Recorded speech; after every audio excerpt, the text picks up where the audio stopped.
अस्सलामुअलैकुम। ધોરણ 12 વિષય વાણિજ્ય વ્યવસ્થા અને સંચાલન, પ્રકરણ 2 સંચાલનના સિદ્ધાંતો, જેની અંદર આપણે સંચાલનના સિદ્ધાંતોનો ખ્યાલ મેળવ્યો, તેનો અર્થ સમજ્યા, તેની સાથે સાથે સંચાલનનું સ્વરૂપ અને મહત્ત્વ વિશે શીખી ગયા. આજે આપણે સંચાલનની વિચારધારાઓ વિશે સમજૂતી મેળવીશું. તો સંચાલનની મુખ્ય 3 વિચારધારાઓ છે: પ્રશિષ્ટ વિચારધારાઓ, નવપ્રશિષ્ટ સંચાલનની વિચારધારાઓ અને આધુનિક વિચારધારાઓ. નવપ્રશિષ્ટ સંચાલનની વિચારધારામાં વર્તન સંબંધિત વિચારધારા પણ આપણે જોઈશું. વિચારધારાઓ કોને કહેવાય છે? તો સંચાલન ક્ષેત્રે વિવિધ સંશોધનો અને અભ્યાસો થતા રહે છે, અને તે સંશોધનો અને અભ્યાસોના પરિણામના આધારે સંચાલકોની જુદી જુદી સંચાલનની વિચારધારાઓનો વિકાસ થયો છે. જુદા જુદા સમય અનુસાર દરેક વિચારધારાઓ તેનું વિશિષ્ટ દૃષ્ટિબિંદુની રજૂઆત કરે છે, અને આ વિચારધારાઓમાં પણ અનેક સંચાલન શાસ્ત્રીઓના અલગ અલગ મત હતા, કારણ કે જુદા જુદા વ્યક્તિઓ છે, જુદી જુદી પરિસ્થિતિઓ છે, તો તેના કારણે તેમના મત પણ અલગ અલગ હતા. એટલે જુદા જુદા સંચાલન શાસ્ત્રીઓએ જુદા જુદા સિદ્ધાંતો આપ્યા છે. તેમાં પણ અનેક શાખા પ્રશાખાઓનો વિકાસ થયો છે. એટલે કે એક સંચાલનની વિચારધારા હોય તો તેની પણ ઘણી બધી શાખાઓ હોય છે. એ શાખાઓની પણ પાછી પેટા શાખા હોય છે. તેને સંચાલનની વિચારધારાઓ અથવા અભિગમ કહેવામાં આવે છે. તો સંચાલનની વિચારધારાઓ જોઈએ તો પ્રથમ વિચારધારા છે તે છે પ્રશિષ્ટ વિચારધારાઓ. સંચાલનની વિચારધારાઓમાં 19મી સદીના અંત સુધીમાં જે વિચારધારાઓ રજૂ થઈ હતી તે તમામ વિચારધારાઓને પ્રશિષ્ટ વિચારધારાઓ તરીકે ઓળખવામાં આવે છે. કયા સમયગાળામાં? 19મી સદીના અંત સુધીમાં. પ્રશિષ્ટ વિચારધારાના મુખ્ય પ્રણેતાઓની વાત કરીએ તો તેમાં જુદા જુદા સંચાલન શાસ્ત્રીઓ જેવા કે Frederick Taylor, Max Weber, Gilbert, Henry Gantt અને હેનરી ફેયોલનો સમાવેશ થાય છે. પ્રશિષ્ટ વિચારધારામાં સૌથી મહત્ત્વનો જે ફાળો છે તે છે શ્રી ફ્રેડરિક ટેલરનો. ફ્રેડરિક ટેલરે આપેલ વૈજ્ઞાનિક સંચાલનના સિદ્ધાંતો સંચાલન વિચારધારામાં એટલા જબરજસ્ત હતા કે તે આજે પણ પ્રસ્તુત છે, આજે પણ ઉપયોગી છે. વૈજ્ઞાનિક સંચાલનનો અભિગમ રૂઢિગત પદ્ધતિઓને બદલે આધુનિક સમયમાં જેનો ઉપયોગ થઈ શકે તેવા સમય અને ગતિના નિરીક્ષણ દ્વારા વૈજ્ઞાનિક રીતે રજૂ થયેલા સિદ્ધાંતોને અપનાવવાની તેમણે તરફેણ કરી હતી. એટલે કે રૂઢિગત પદ્ધતિઓમાં જે ખામીઓ હતી તે દૂર કરીને સમય અનુસાર અને તે જે કાર્ય કરે છે કર્મચારી, તેને અનુરૂપ સિદ્ધાંતો અપનાવવાની તેમણે તરફેણ કરી છે. વૈજ્ઞાનિક સંચાલનના સિદ્ધાંતનું મુખ્ય પ્રદાન વ્યવસ્થા તંત્રમાં વિશિષ્ટીકરણ એટલે જેમાં જે કુશળતા હોય, ખાસિયત હોય, આવડત હોય તે પ્રમાણે તેનું સ્થાન ગોઠવવું જોઈએ અને તેને તે પ્રમાણે વેતન આપવું જોઈએ. બીજું છે ઉત્તેજક વેતન પ્રથા. જે વધારે સારી રીતે કાર્ય કરતું હોય તેને વધારે વેતન આપવું જોઈએ. એ પ્રમાણેની વેતન પ્રથા તો ઉત્તેજક વેતન પ્રથા છે. જવાબદારી અને કાર્યની વૈજ્ઞાનિક રીતે વહેંચણી કરવી, એ બાબત બધી તમામ વૈજ્ઞાનિક રીતે રજૂ થયેલા સિદ્ધાંતોમાં આપી છે. પ્રશિષ્ટ વિચારધારામાં અન્ય એક જે સંચાલન શાસ્ત્રી છે તેમનું પ્રદાન પણ નોંધપાત્ર છે, તે છે હેનરી ફેયોલ. હેનરી ફેયોલનું પ્રદાન પણ નોંધપાત્ર અને મહત્ત્વનું છે. તેમણે સંચાલનના સામાન્ય સિદ્ધાંતો આપ્યા છે. તેમણે કુલ 14 સિદ્ધાંતો આપ્યા છે, જે આપણે આગળ અભ્યાસમાં લઈશું. તો હેનરી ફેયોલે સંચાલનના સામાન્ય સિદ્ધાંતો આપી સંચાલન વિચારધારામાં મહત્ત્વનું યોગદાન આપ્યું. તેમણે ધંધાકીય એકમમાં વિવિધ કાર્યોની સપાટી નક્કી કરી કે કઈ સપાટી પર કયા કાર્યો થવા જોઈએ. એ ઉપરાંત એમણે કાર્યોની મર્યાદા નક્કી કરવાનો પણ પ્રયત્ન કર્યો. જુદા જુદા સ્તરે એટલે કે સપાટીએ સંચાલકીય ફરજો બજાવવા માટે સંચાલનના સાર્વત્રિક સિદ્ધાંતો માર્ગદર્શિકા રૂપે તેમણે આપ્યા, જેનો ઉપયોગ કરીને સંચાલન સરળતાથી કરી શકાય છે. આ સિવાય પ્રશિષ્ટ વિચારધારામાં મેક્સ વેબરના અમલદારીશાહીના વિચારનું પણ પ્રદાન રહેલું છે. મેક્સ વેબરના અમલદારશાહીના વિચારનું પ્રદાન છે. 19મી સદીના અંત સુધી આ વિચારધારાઓ ચાલતી રહી, પરંતુ 19મી સદીના અંતમાં ઔદ્યોગિક ક્રાંતિ આવી અને ઔદ્યોગિક ક્રાંતિના કારણે વેપાર વાણિજ્યનો વિસ્તાર થતો ગયો, એટલે ધંધાકીય એકમોનું સ્વરૂપ અને કદ બદલાવા લાગ્યા. પરિણામે પ્રશિષ્ટ વિચારધારાઓની મર્યાદાઓ બહાર આવવા લાગી અને એ મર્યાદાઓને લીધે તેમાં ફેરફાર કરવાની જરૂરિયાત ઊભી થઈ. આ મર્યાદાઓ કઈ હતી? તો આ મર્યાદાઓમાં મુખ્યત્વે નાણાકીય ઉત્તેજનને વધુ સ્થાન, એટલે નાણાંને સર્વસ્વ માનવામાં આવતું હતું અને એની સામે માનવીય અભિગમને ઓછું મહત્ત્વ આપવામાં આવતું હતું. એ ઉપરાંત અવૈધિક સંબંધોની અવગણના થતી હતી. અવૈધિક સંબંધો એટલે શું?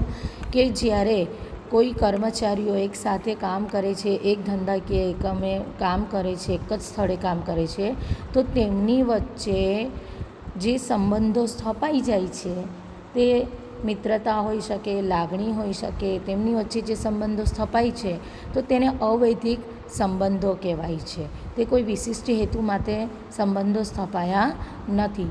તો એ અવૈધિક સંબંધોની પણ પ્રશિષ્ટ વિચારધારામાં અવગણના કરવામાં આવતી હતી. તો આ 3 પ્રકારની મર્યાદાઓ હતી. નાણાકીય ઉત્તેજનને વધુ સ્થાન હતું, માનવીય અભિગમને ઓછું મહત્ત્વ આપવામાં આવતું હતું અને અવૈધિક સંબંધોની અવગણના કરવામાં આવતી હતી.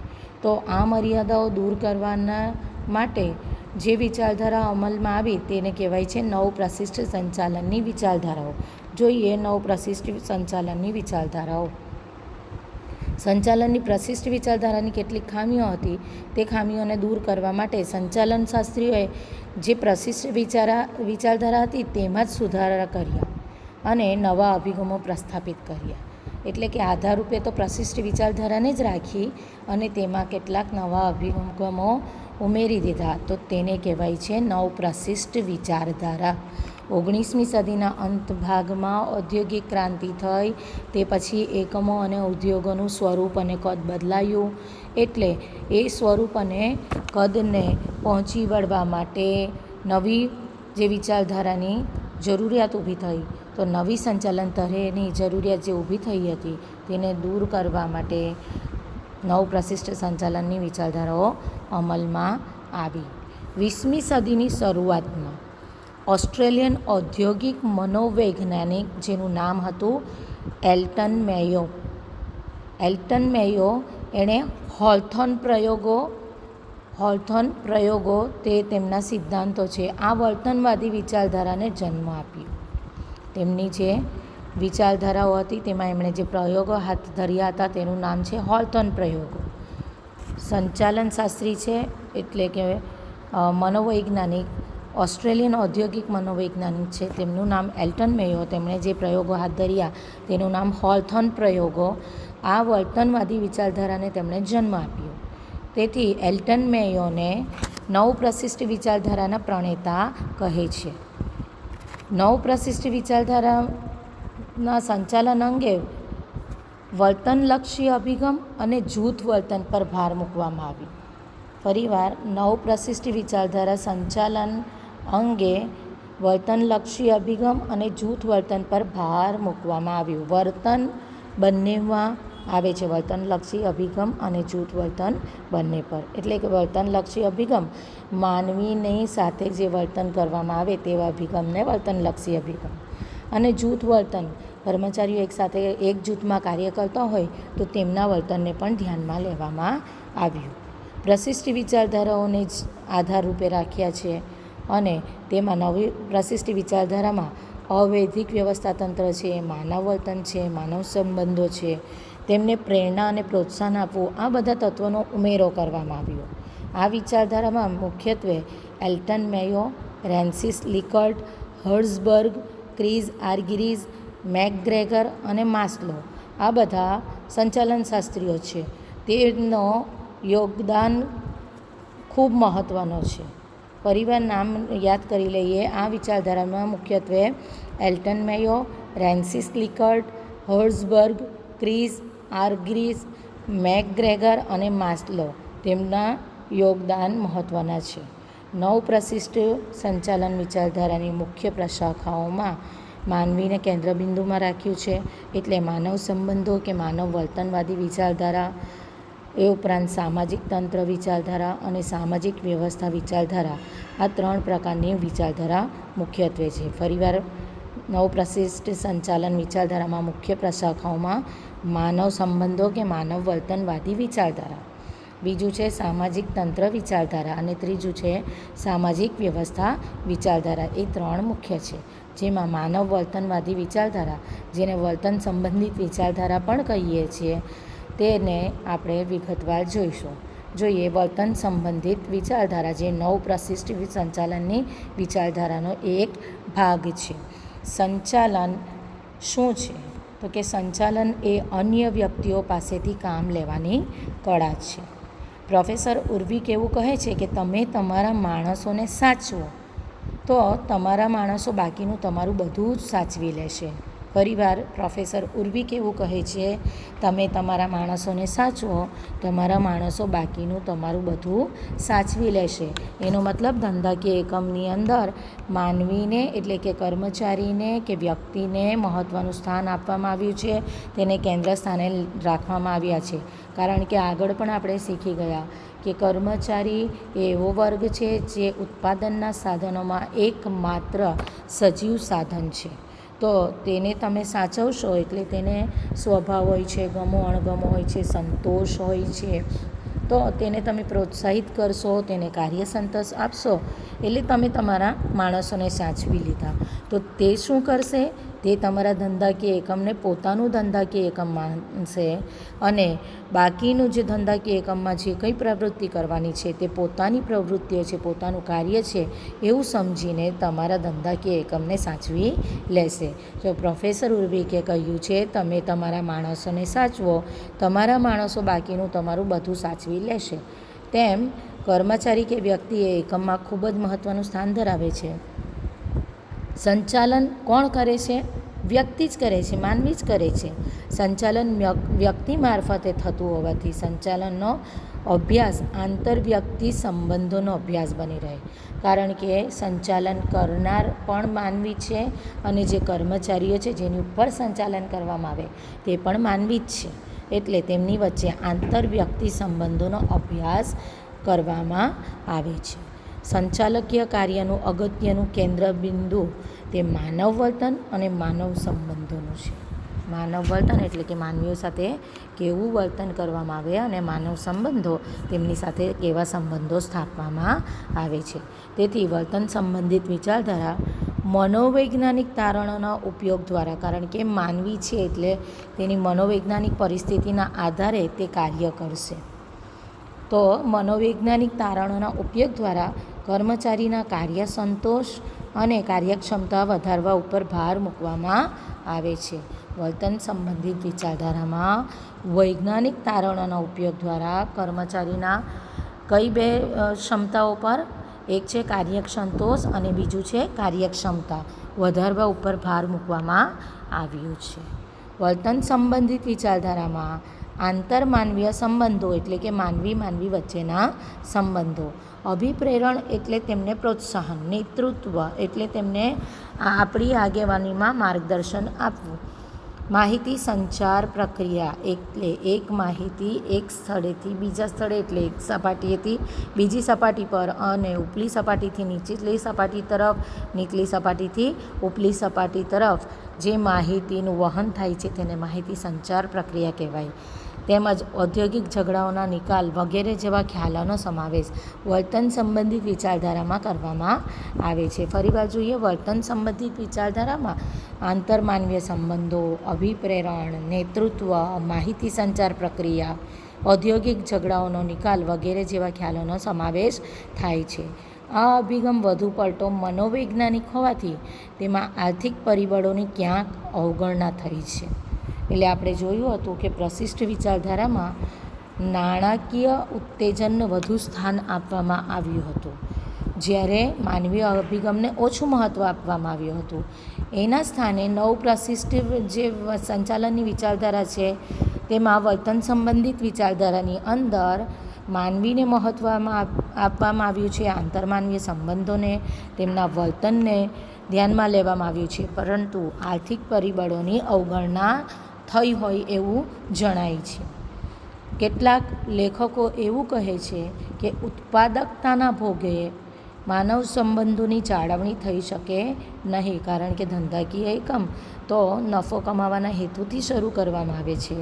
જો ફક્ત તેમાં માનવ સંબંધોની જ જાળવણી કરવામાં આવે તો તેમાં ઉત્પાદકતા ઓછી થઈ જશે, કારણ કે ધંધાકીય એકમમાં નફો કમાવા માટે ઉત્પાદકતા વધુ હોવી જોઈએ. તો ઉત્પાદકતાના ભોગે માનવ સંબંધોની જાળવણી થઈ શકે નહીં એવું કેટલાક લેખકોનું તાર્કિક વિધાન છે, જે આ અભિગમની મુખ્ય મર્યાદા ગણી શકાય. તો વર્તન સંબંધિત વિચારધારામાં માનવ વર્તન અને માનવ સંબંધોને વધારે ધ્યાનમાં લેવામાં આવે છે, એની સામે આર્થિક પરિબળોની અવગણના કરવામાં આવે છે. તો આ અભિગમની મુખ્ય મર્યાદા કહેવાય છે. ત્રીજી જે વિચારધારા છે તે છે આધુનિક વિચારધારાઓ. ઈસવીસન 1960 પછી ઉદ્યોગો અને ધંધાકીય એકમોના સ્વરૂપમાં પરિવર્તન આવ્યું.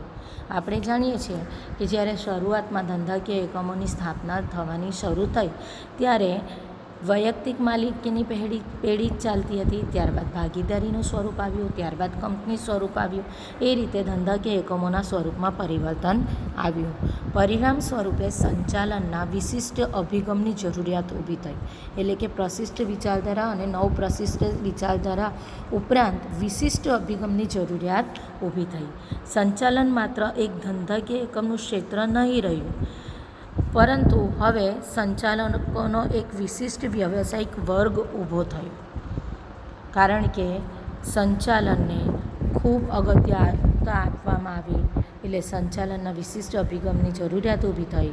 એના કારણે સંચાલકોનો એક વિશિષ્ટ વ્યવસાયિક વર્ગ ઊભો થયો. આ વ્યવસાયિક વર્ગે પોતે વ્યવસાયિક જ્ઞાન અને શૈક્ષણિક જ્ઞાનને લાયકાત મેળવેલી હોવી જોઈએ તેવો એક વર્ગ ઊભો થયો. તો વિશિષ્ટ વ્યવસાયિક વર્ગ આ સમય દરમિયાન ઊભો થયો.